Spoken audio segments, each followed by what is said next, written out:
Hello everyone, M dark নাইটের পক্ষ থেকে সবাইকে শুভেচ্ছা ও অভিনন্দন।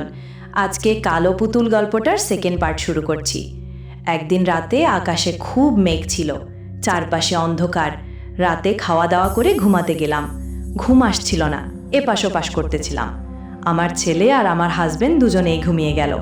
তখন প্রায় রাত 12টা-1টা বাজে। আমিও ঘুমিয়ে গেলাম।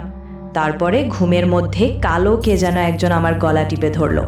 তারপর অনেক ধস্তাধস্তি করছিলাম, ছাড়ছিল না। অনেকক্ষণ হয়ে গেল, চেষ্টা করছিলাম। এক পর্যায়ে অনেক কষ্টে আমার মুখ দিয়ে আয়াতুল কুরসি ও ইউনুস পড়তে শুরু করলাম। তারপরে গলা ছেড়ে দিল। পরে আমার পাশে তাকালাম, আমার হাজবেন্ড ছেলে ঘুমাচ্ছিল। আমার ছেলের মধ্যে বলতেছিল, আমার আম্মুকে ছেড়ে দে, না হলে তোর খবর আছে। এরপরে দেখলাম কাল ছায়ামূর্তিটা বারান্দায় দাঁড়ায় আছে। তার কিছুক্ষণ পরে ফজরের আজান দিল। নিমিষে মিলিয়ে গেল ছায়ামূর্তি।